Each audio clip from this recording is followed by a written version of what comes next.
You are from New York City and you're worth $400 million.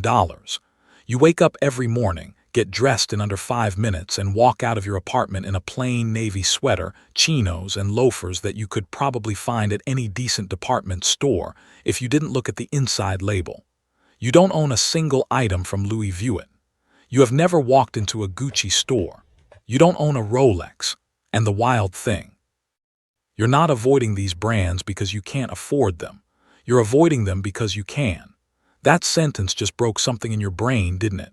Because everything we've been taught about wealth, everything Instagram sold us, everything the mall luxury stores positioned around us tells us that money equals logos. That success looks like a monogram. That the moment you make it, you go buy the bag, the belt, the watch, the shoes, and you wear the brand's name like a badge.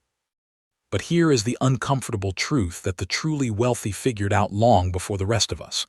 The brands you're saving up to buy are not the brands that rich people are wearing.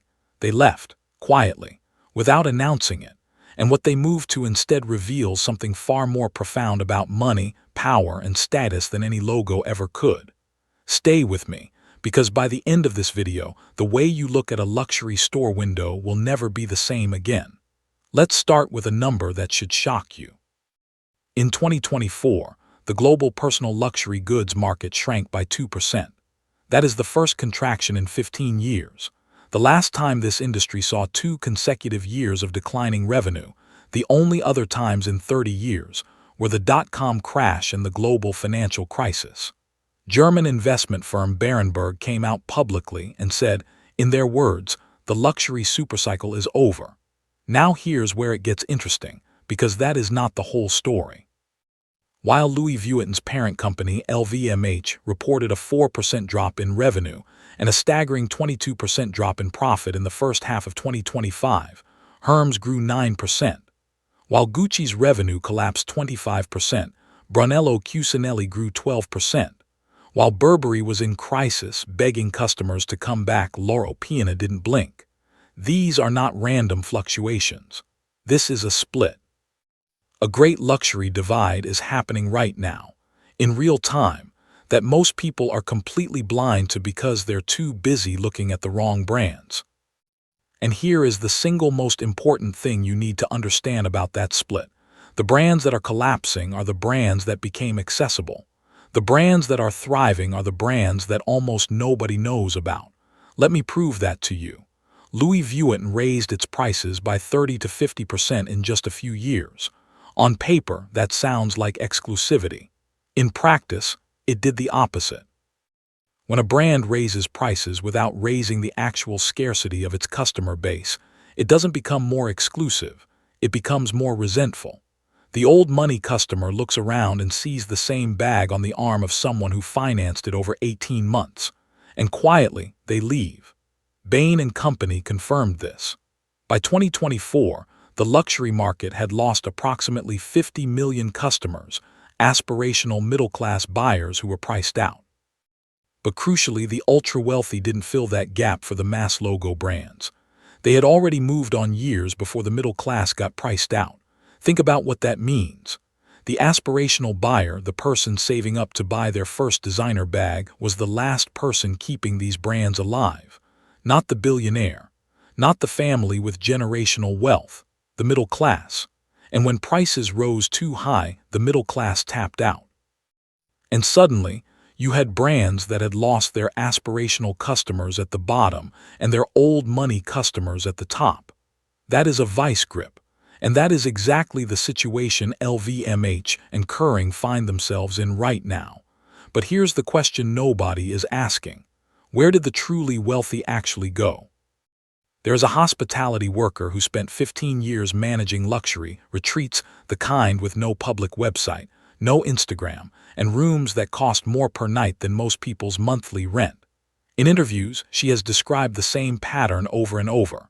The guests with the most money, we are talking 9-figure net worth individuals, consistently wore the most unremarkable clothing she had ever seen. One client, net worth somewhere north of $1 billion, wore old loafers and a plain white polo every single time. When another guest asked him why he dressed so simply, he smiled and said, I like to save my taste for the things that matter. That line contains the entire philosophy, because the truly wealthy don't dress for strangers. They dress for themselves. And the moment you understand that, you understand why old money and genuine ultra-high net worth individuals have quietly migrated to brands that most people have never heard of, brands with no logos, no hype, and price tags that make Louis Vuitton look affordable. Let me introduce you to the real wardrobe of inherited wealth, Loro Piana. Founded in 1812, the brand's entire identity is built on sourcing the most extraordinary natural fibers on Earth: Vicuña wool from the Andes, baby cashmere from Inner Mongolia, the finest merino from New Zealand. A simple Loro Piana sweater can cost $3,000. There is no logo on it. There is no monogram. Just fabric so refined that only someone with genuine textile knowledge would recognize its worth. Bernard Arnault, the man who owns LVMH, the man who built the empire that owns Louis Vuitton, is frequently photographed wearing Loro Piana. The man who sells logos chooses to wear none. Let that sit with you for a second. Brunello Cucinelli. Named for its founder, a man who built his headquarters inside a medieval Italian castle in Solomeo. His philosophy is the antithesis of fast fashion and hype. He calls it humanistic capitalism. His cashmere sells for $2,000 a sweater. His t-shirts, plain, logo-free, sell for $890. His clientele are Silicon Valley executives, European aristocracy, and old money families. And in the middle of the luxury collapse of 2024 and 2025, his company posted its best quarter in absolute terms, growing over 11%.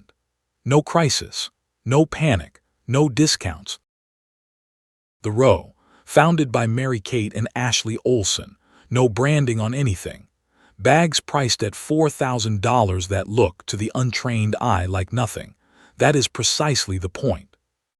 Costume designers for the HBO series Succession, a show that was, at its core, a masterclass in old money aesthetics, specifically requested Loro Piana and the Row to dress the ultra-wealthy Roy family. Not Gucci, not Louis Vuitton, not Versace. The researchers and stylists who studied real generational wealth made a deliberate choice, and that choice tells you everything. Here is the psychology underneath all of this, and this is the piece that nobody explains properly. A logo is a signal aimed at people who don't already know your status. Think about that slowly. When you wear a Louis Vuitton monogram bag, you are communicating your financial position to strangers. You are seeking validation from people who don't know you. The genuinely wealthy don't need strangers' validation. They already know who they are. So the logo becomes not just unnecessary, it becomes embarrassing. In truly wealthy circles, visible luxury branding is quietly understood as the uniform of insecurity. It signals that the wearer needs external confirmation of something they don't yet fully believe about themselves. Here is something the luxury industry would prefer you never fully understood. The most valuable customer to a brand like Louis Vuitton or Gucci is not the billionaire. It never was. The most valuable customer is you, or rather, the aspirational version of you. The person who earns a good income, who saves a little, who one day decides to stretch for that bag or that belt as a reward. Because you are a reliable, emotional, repeatable buyer. You buy for validation. You buy when you get a promotion. You buy after a breakup. You buy to signal to your social circle that you have arrived somewhere.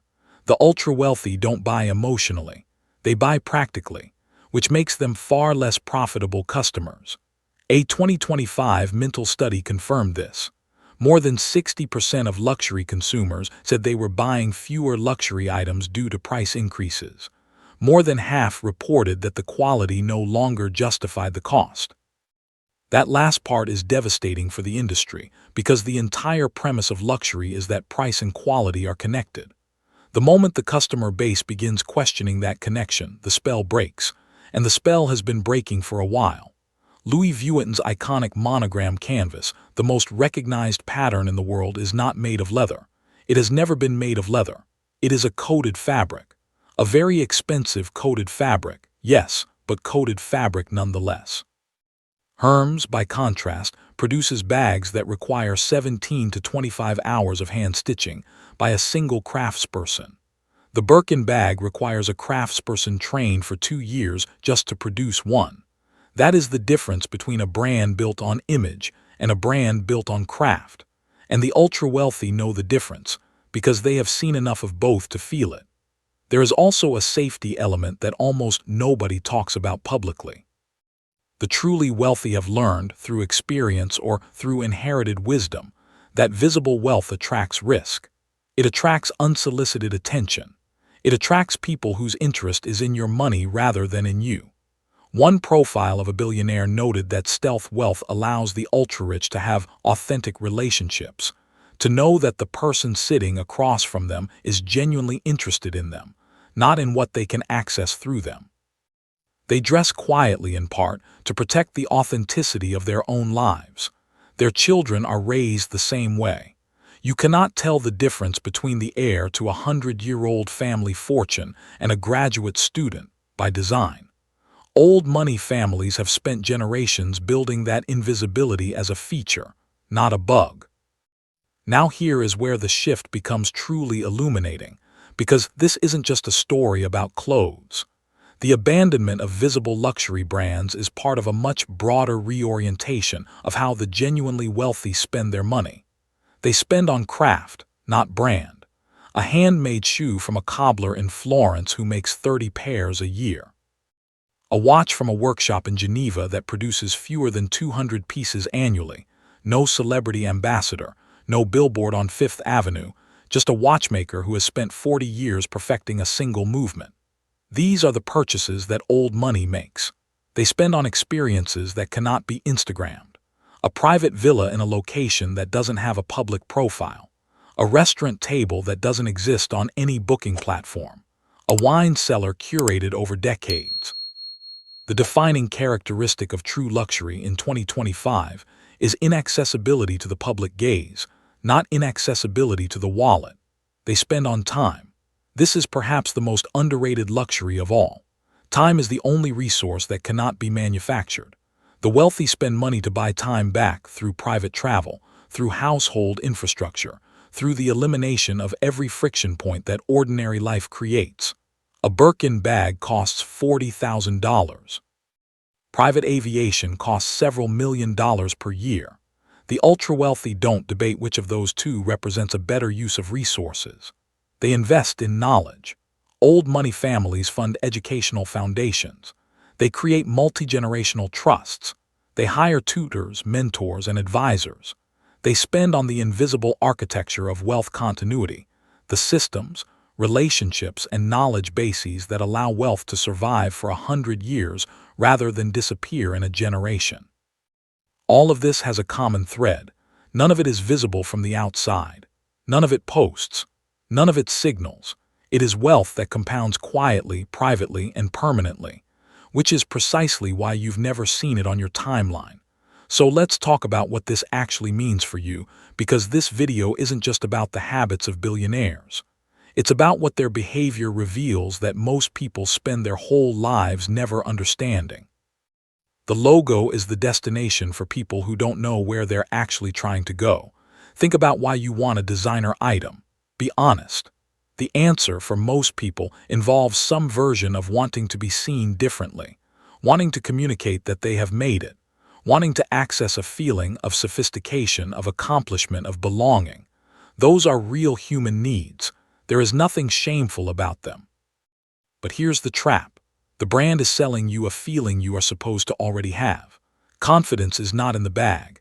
Elegance is not in the logo. The people who carry themselves with the most authority, the ones who walk into a room and subtly shift its atmosphere, they are not pulling that power from their accessories. They are pulling it from their identity, from their knowledge, from the long, quiet, unglamorous work of becoming somebody. Old money didn't inherit a wardrobe. They inherited a mindset. A mindset that says, I do not need your approval. I do not need the world to know what I am worth. My value is not written on the outside of my body. And when you fully adopt that mindset, something interesting happens. You stop chasing. You start choosing. You stop performing wealth and start building it. And ironically, that shift, that internal reorientation, is what makes you actually look the part. The truly rich left the logo behind the moment they stopped needing it. The question is, when will you? If this video changed how you see money, status, or the way you spend, you are exactly who this channel exists for. Subscribe right now, because every week we go deeper into the mindset, the habits, and the code of people who have built wealth that lasts. Not the performative stuff, the real stuff. Hit subscribe and turn on notifications, because the next video we're about to drop is going to be one of the most important things you watch this year.